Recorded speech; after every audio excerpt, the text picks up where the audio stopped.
Hey there, and welcome back into the Direct Selling Accelerator podcast.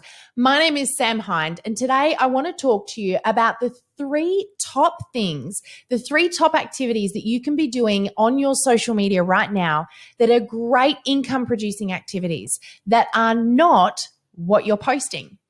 We spend so much of our time focusing on what I'm posting on social media that we forget about some of the other really important fundamental things that are going to get us amazing results. So you ready? Let's dive in. 3 quick tips, things that you can be doing right now aside from posting to generate income, get new customers, and draw in new leads. You ready? Let's go.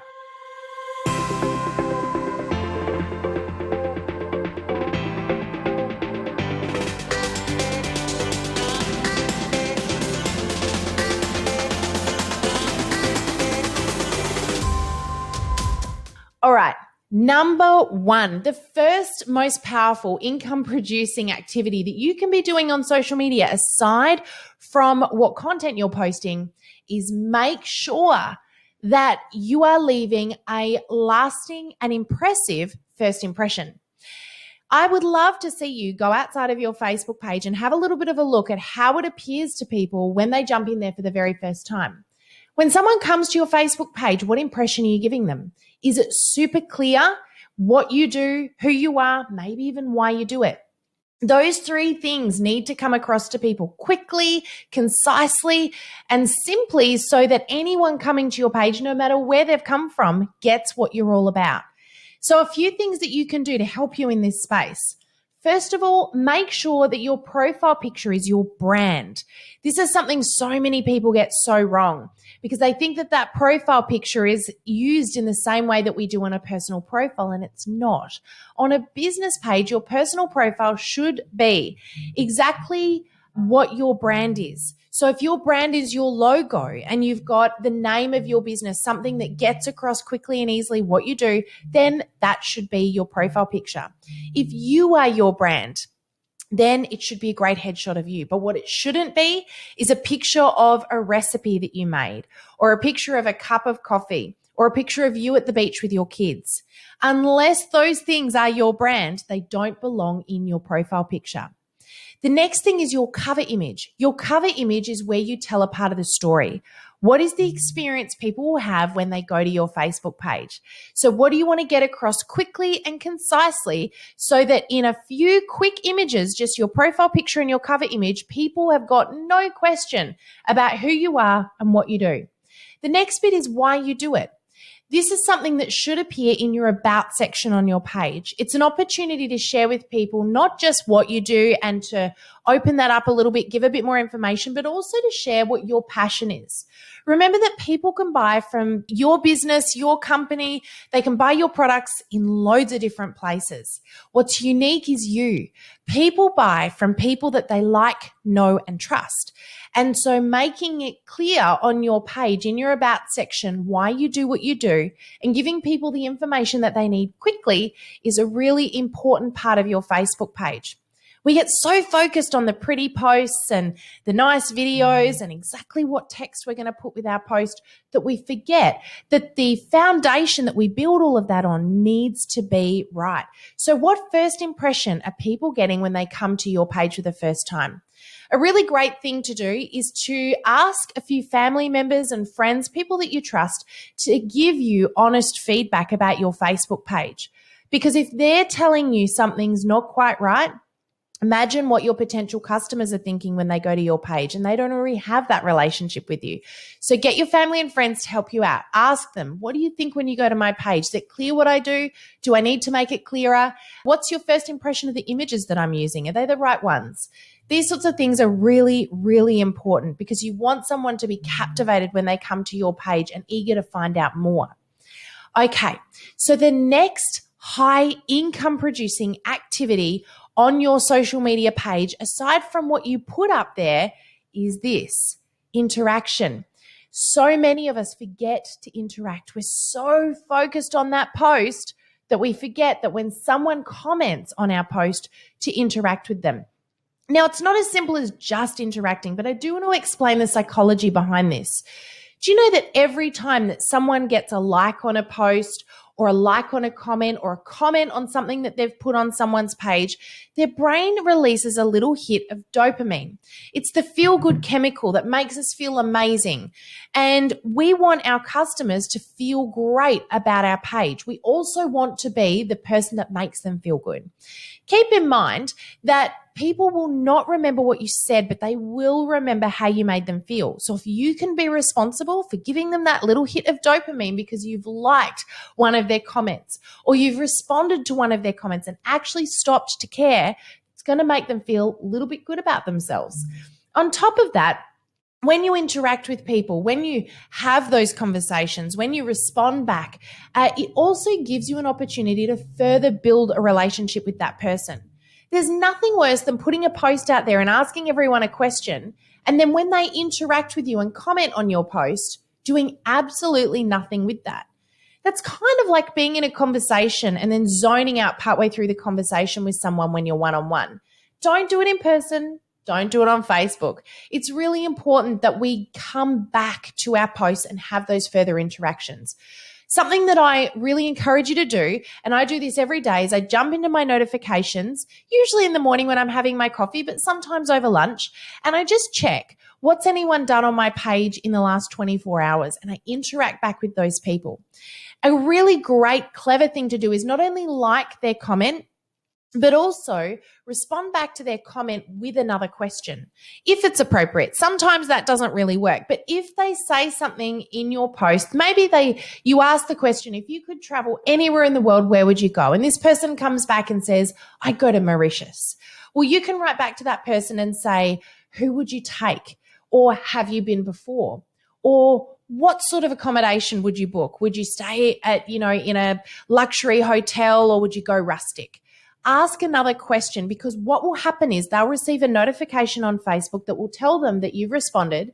They're very likely to come back. And what it does is it creates a little mini conversation below your post. The note here is that Facebook is currently favoring posts that have got healthy conversation happening underneath them. Now, this isn't just a post that gets lots of comments, although that's good. Facebook is further favoring posts that have got back and forward interaction.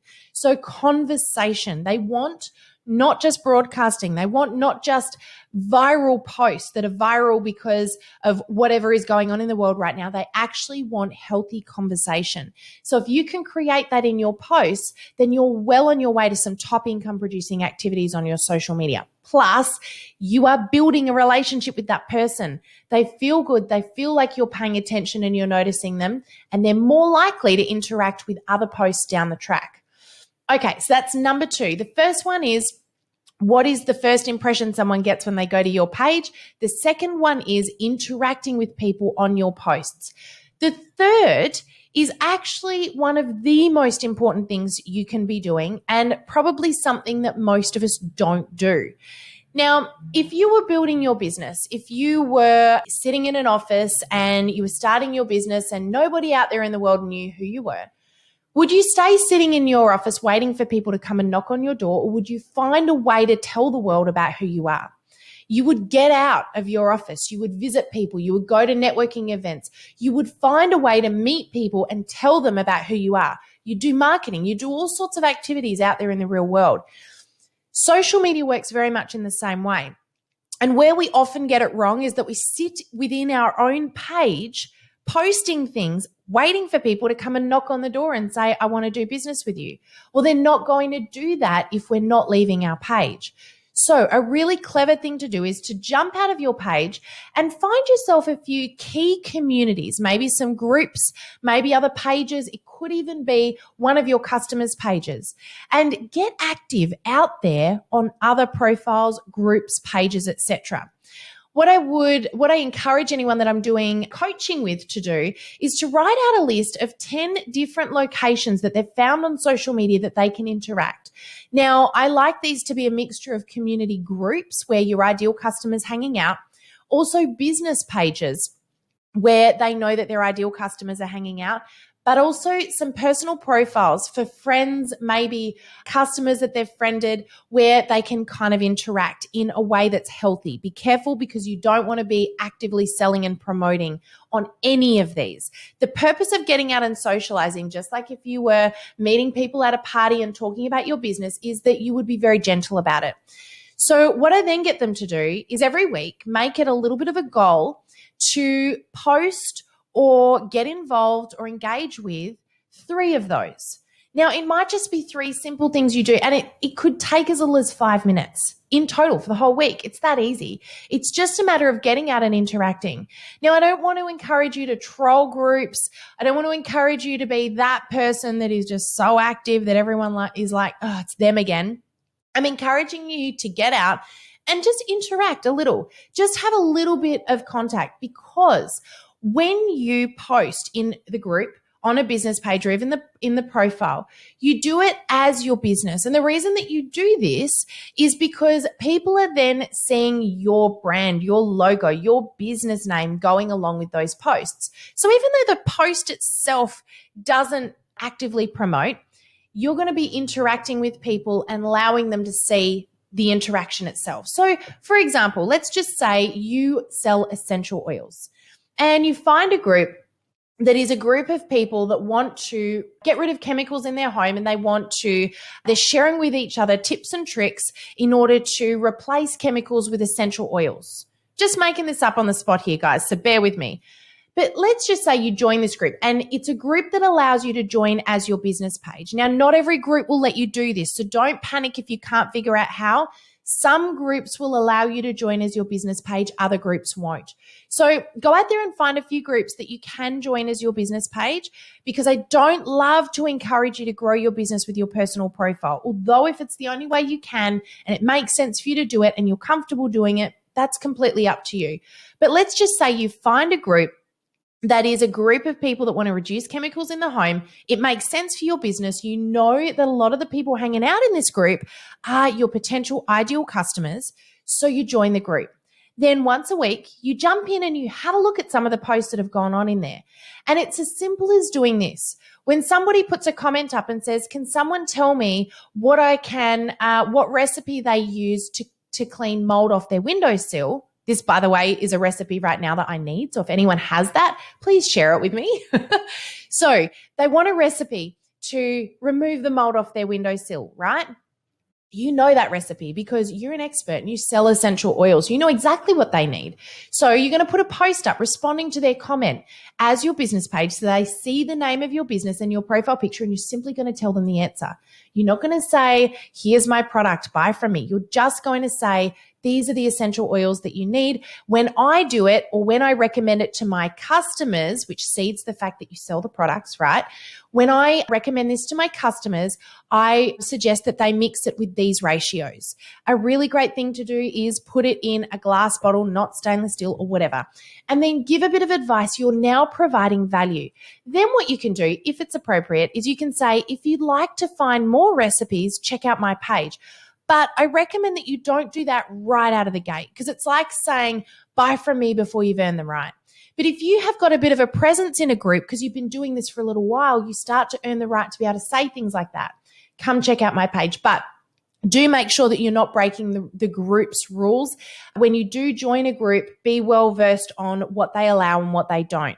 It's really okay if they don't allow you to promote your business page, because simply by commenting on posts, you're doing that anyway. Just you may not be able to actually say it. So be a little bit mindful about that.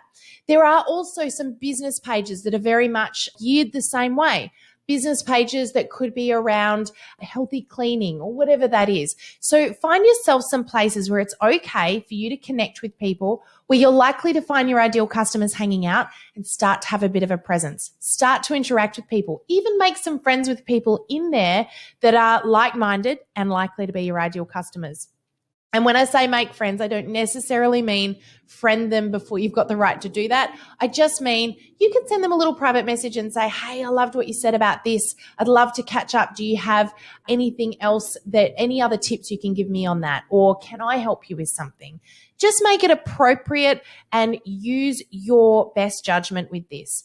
But getting outside of your page is a very powerful income producing activity that you can be doing aside from posting on your page. Now, all of the things I've just told you about are really simple things to do, but they're very important. They're also things that many people miss because our focus tends to go to the pretty post, the pretty picture, the perfect text, the perfect caption. And we forget that there are some other things that we can also be doing that are very, very, very powerful on social media aside from the post that we put up there. So I'm just going to recap on those really quickly. The first is your foundation. What's the first impression people have when they come to your page? A really good thing to do here, by the way, is there is a little button just underneath your cover image that will allow you to view your page as a visitor. If you don't have any family or friends to ask to check your page out and give you some advice, or if you want to check this before you ask them to do that, view your page as a visitor and see exactly what someone will see when they come to your page for the first time. So do that. Make sure that they're getting the right first impression. Make sure that your branding is clear. Who are you? What do you do? Why do you do it? They're the three key things you want to get across really quickly. Okay, so that's number one. Number two is interacting with people. Don't post and run. Make sure that you're having conversations with your customers. You're building a relationship. You're giving them the hit of dopamine. You're making them feel great. And they're going to walk away and go, that person made me feel awesome. They noticed me. They interacted with me. They did what other people haven't been doing. So interact with your customers. They're all valuable. They want to feel valuable. And when you make them feel valuable, they'll come to you. The third thing is get out of your office. Get out of your page. Go out there and interact with other people. Find some groups, find some pages, find some individuals you can connect with and have conversations with. Even get yourself an interview. Go onto a podcast or become a feature of somebody's article. Write a little blog and offer it to somebody or a group. Get out of your page. Interact with people because every time you do it, they're going to see your page name and your profile picture going with it. Another reason why that foundation is so, so important. So guys, they're my top 3 income producing activities outside of what you post. These are going to help you grow your business on social media effectively to the right people if you do it well. I'd love to hear your questions and comments. Make sure if you haven't subscribed to this podcast yet that you do, because we are releasing an episode every week and we've got some amazing stuff coming up that I can't wait to share with you. Some awesome interviews, some amazing content that's going to help you grow your business on social media, no matter what your experience, age, or technical ability is. So I'd love to continue sharing with you. I'd love to hear from you. Make sure that you reach out. If you've got any questions, you can get in touch with us on our Facebook page at Oksano Marketing. But in the meantime, have an amazing day. Thanks for tuning in again. God bless, and we'll see you again next week. Bye for now.